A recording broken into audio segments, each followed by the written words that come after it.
Today on Commander Replay, it's Avacyn Angel of Tricks vs. Affinity, Nekusar, and Teysa Karlov. Find out who can survive the Affinity onslaught next on Commander Replay. Hey everyone, I want to take a quick second to thank my awesome Patreon supporters. We have a new Patreon supporter, Glenn VR. Glenn, you are awesome. If you guys want to help support the channel and vote on which decks I play next, feel free to check out my Patreon at the link below. Welcome back everyone, playing some Avacyn Guardian Angel today. Take a look at our opening hand. Went ahead and kept this hand actually, so we're going to play this Misfell Plains first. Comes in tapped, and we'll pass turn like that. So, taking a look at what's going on. We're playing our Avacyn Guardian Angel deck, and this is a fun little deck. It's got some cute little tricks in it.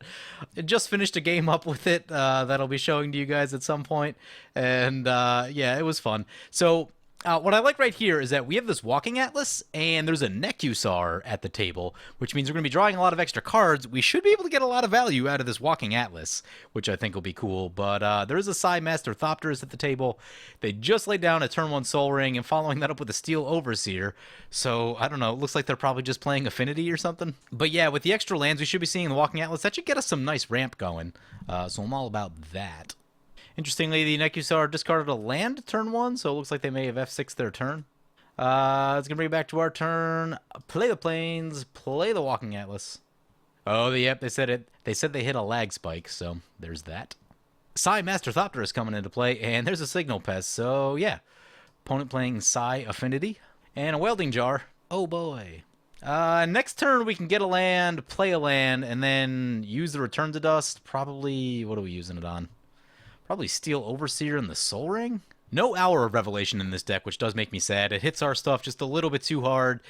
One thing that's kind of annoying is that Mono White doesn't have a lot of Boros Charm type of effects. Like, Boros Charm protects all of your permanents. Mono White, as far as I know, only has Teferi's protection.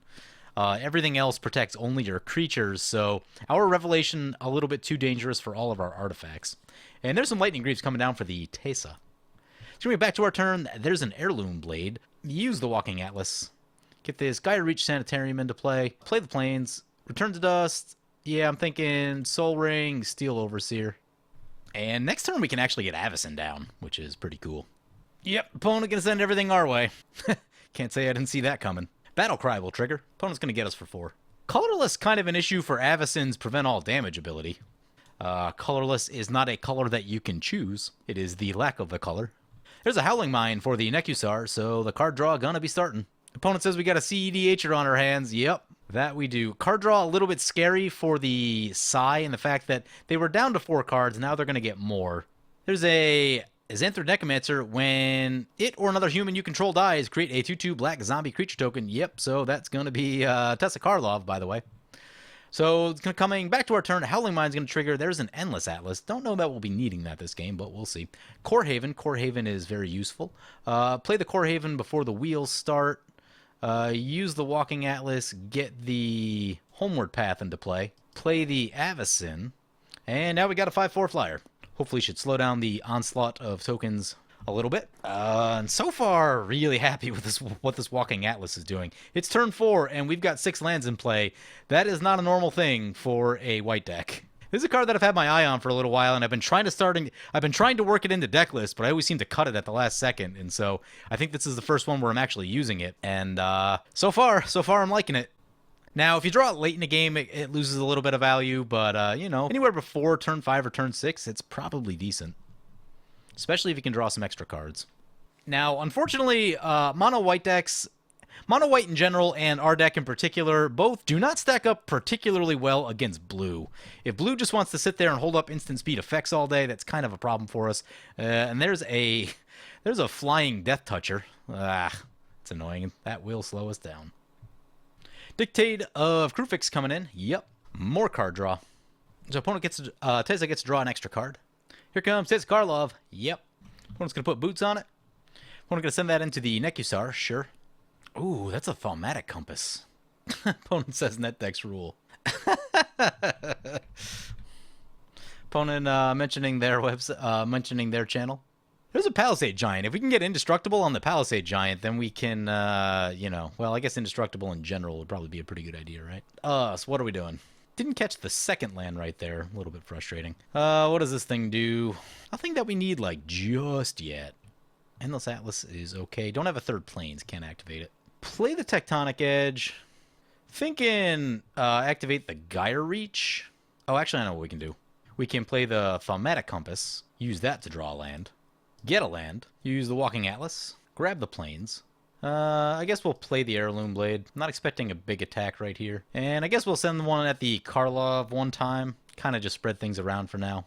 And Thaumatic Compass will flip over into these spires. Sadly, it is tapped, though.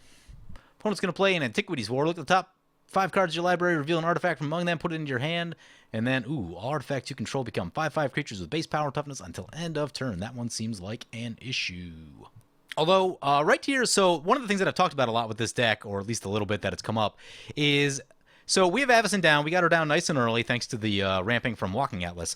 But, you know, opponent has this army over here of small creatures, and Avacyn is just a really big body through the early and middle parts of the game that we can still get in for damage because of the flying and vigilance, and we can still defend, and people just don't attack us. So, you know, we took that one hit before she came down, and now no one's really looking our way, as far as combats anyway. So her ability to just keep your life total high while still getting damage into other players is really good. One thing we should be careful of, too, is that, like, eventually Teysa Karlov will probably run into, like, Dictate of Erebos and Grave Pact and things like that. There's a Revel in Riches, yup. And that will probably be quite an issue for us. Opponent going to send the 2/2 our way. Yeah, I think we'll just go ahead and take that. Opponent trying to get the death triggers. So we get double the treasure tokens, double the zombies. Here's a Myriad Landscape for us, and a Plains, and a Scavenger Grounds. So all the lands right there. I feel like I want to get the Solemn Simulacrum down. Let's get the Heirloom Blade equipped onto the Avacyn. Any lands that we need to shoot? No lands that we need to shoot currently. We'll go with the Homeward Path first. Don't think our stuff's in danger of being stolen. Because the Heirloom Blade is being equipped to Avacyn, we are going to send her to the Graveyard. I'm going to get the Solemn Simulacrum into play. Use the Solemn Simulacrum. Get a Plains. Got a Plains into play. I'm going to play the Scavenger Grounds. Use Walking Atlas for the Myriad Landscape. And I want to leave a Plains up just in case Avacyn dies and we get a Maria Shepherd. I want to have a Plains in hand. And then let's get the Trading Post down. We'll swing into the Nekusar one time.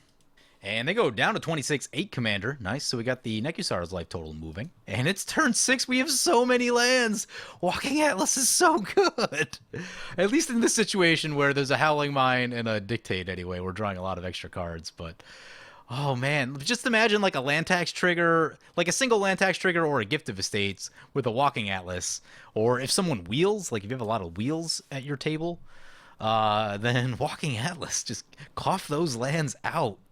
Efficient Construction. Whenever you cast an artifact spell, create a 1/1 colorless Thopter. Oh man, Thopters are bad. Thopters are an issue for us. Next turn, opponent's going to get that all artifacts you control become 5/5's bit. So we're going to need to think about that Palisade Giant. Opponent going to swing to the Teysa Karlov. Signal Pest will trigger. I'm down for that. Get their life total moving. So they are now down to 26. And it's going to bring it to Nekusar's turn. And Nekusar coming into play, so now the life loss is going to start, and I'm all about that. Oh man, I really want to find one of our indestructible equipments for this Palisade Giant, though. That would be sweet. We'll have even more chances to find it. Well, we could have sacrificed the Solemn Simulacrum before Nekusar came down, but I guess we'll just have to eat that little bit of damage. There's a little bit of life gain in the deck. There's a True Conviction. True Conviction, Luxodon Warhammer. I think that's going to be our primary life gain in the deck. That's a lot of triggers. Gonna have to auto all of these. Interestingly, Palisade Giant will be really good at soaking up Nekusar damage. So here's a question. If the damage is redirected from Avacyn to the Palisade Giant, does it still have Death Touch? Opponent's going to play a Scry Temple. Sure. Okay, so I'm looking at the ruling. It says that the Giant should still die because it changes where the damage goes, but it doesn't change the source of the damage, so it would still have Death Touch. And there's a Falconwrath Noble coming into play. I was going to sacrifice the Solemn Simulacrum, but with so many... they all have flying, don't they? Yeah, they all have flying. I guess, well, they all have flying, so it doesn't even really matter that much with the Solemn Simulacrum trying to leave it up as a blocker. So we will use the Trading Post to sacrifice a creature and draw a card. Actually, I get to draw 2 cards because it's a Solemn Simulacrum. Now, that does trigger Falconwrath Noble and Revel in Riches twice. And they're going to shoot that at the blue player. Cool. Draw with the Solemn Simulacrum. It's a Wrath of God. That seems helpful. Ghostly Prison is even better because opponent doesn't have that much mana. So that's looking good so far. And then there's going to be a bunch of Nekusar triggers. Aura of Silence, sweet. I think we're getting 4 extra cards right here, so 5 total. The reason to not Wrath of God is to try to make the blue player kill the other 2 players. Hopefully that doesn't backfire. There are ways that that could go wrong. Aura of Silence should make life absolutely miserable for the blue player because they're playing like mostly artifacts. There's an expedition map that can find a Maria if we need it. Swords of Plowshares, good to have around. Cage Sun, also good to have around. Play this Plains. We have 6 planes currently. Ooh, we can get 7. We can get 7 with the Myriad Landscape. Oh man, there's so many awesome things I want to do this turn. I just feel like we're not going to have mana to do all of them. So, step 1, get Expedition Map into play. Step 2, get Ghostly Prison into play. Step 3, get Aura of Silence into play. That'll leave 2 there, so that leaves us enough to get Expedition Map, get it down at the end step, grab a Maria, use Walking Atlas to bring a Maria in, and of course we can Swords to Plowshares if we need to along the way. I don't know if we have mana to do exactly everything, but also we have Spires and Core Haven up, so we can feel that out as well. Let's just send a big old hit into the... Nekusar doesn't have many blockers, so I think they're going to get run over by the artifacts pretty good right here. So we'll send a shot into the Teysa Karlov opponent. The one card that didn't make this deck that would be really funny right here is Crescendo of War, because all of these tokens would be absolutely massive. Opponent just going to block with their Falconwrath Noble. Okay. Does not want to take that much damage. Probably send that back our way. Yep, here it comes. And one to the blue player. That's fine. Oh, we never got the Palisade Giant down. Oh, we have the Ghostly Prison, though. So opponent's got, what, 6 mana total? Yeah, we should be fine. Plus a Spires, plus a Swords. And we have Core Haven. Yeah, I think we're okay. I'm having a lot of fun with this deck. I know we're drawing a lot of extra cards, so, you know, Nekusar is helping out a lot. But even if they weren't, we'd still have this Endless Atlas, so we could draw a little bit. I mean, not nearly to the same level. But still, just that early ramp was really sweet. So, opponent's Saga is going to trigger on step 3. All artifacts they control will become 5/5s until end of turn. They've got a bunch of 5/5s. Let's see who's going to die. Let's see who opponent wants to attack. Looks like they're sending everything at the Teysa Karlov. They want no part of that. And then a few over to the Nekusar.